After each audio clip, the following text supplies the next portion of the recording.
Over the years, I found that colon cleansing is extremely important for our health.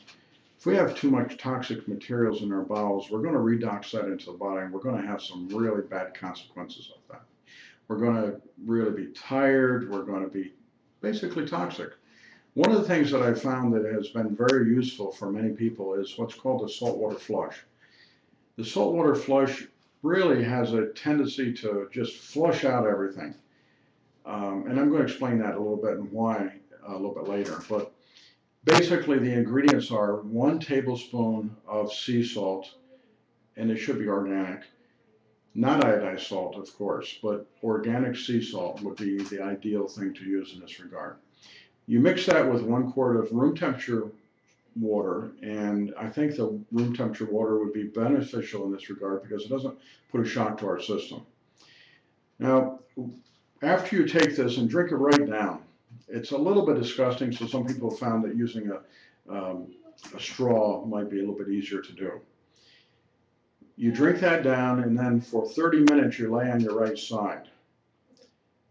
I'm not going to go into much detail about that because it's the way the anatomy of the body is designed, but lying on your right side is really important for this to do, to finish it so that it goes into the bowels correctly. Then what you do is, after that, about an hour to 2 hours, most people are finding that they really start flushing out. So you don't want to do that during a work day, for instance. You want to do it maybe on a Saturday morning. You don't want to eat anything just prior. You want to do it on an empty stomach so you get the full benefit of it.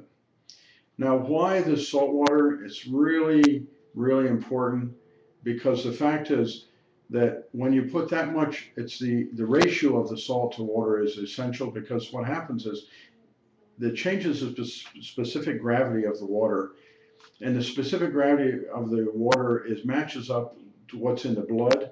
So it makes it so that the water isn't absorbed by the kidneys and the blood can't pick up the salt, so it doesn't infect the blood pressure in any direction.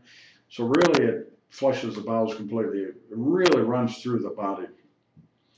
And that's why it's essential that you do it that ratio. If you find that after doing this that you don't get it, then you might want to increase the salt intake a little bit more. Some people have to go as much as a tablespoon and a half to do this, but try with 1 tablespoon first. In addition to this, ideally after doing this, it would be really great to incorporate a product that I have called Clinical Colon Cleansing. In that Clinical Colon Cleansing, there are some really, really good herbs.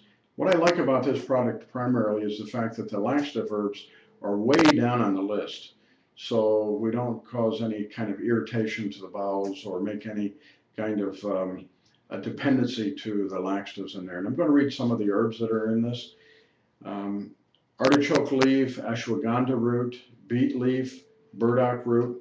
I love burdock root because its ability is to purify the blood. Chlorella algae. It's like sun chlorella. It's the same difference. That also purifies the blood and it has a big effect on the pH. Corn silk, which aids the kidneys, stimulates the kidneys and also removing some toxins. Dandelion root.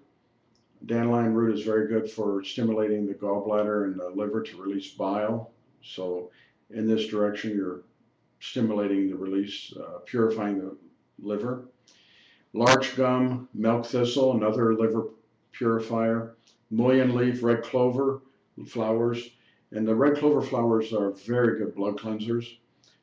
Turmeric root, anti-inflammatory, has some really good aspects on calming down what is happening in the digestive system when you stimulate a massive bowel cleanse.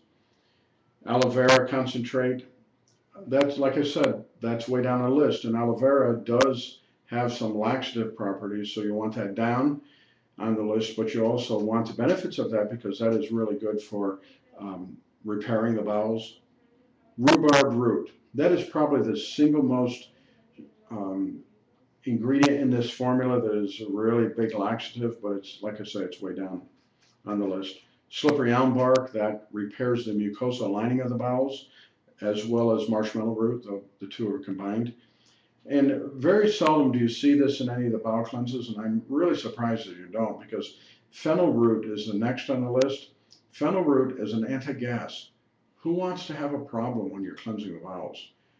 This will have a big effect on calming down the gas that's developing by means of cleansing. Ginger root, trifaloa, that's also very good for getting rid of candida in the bowels.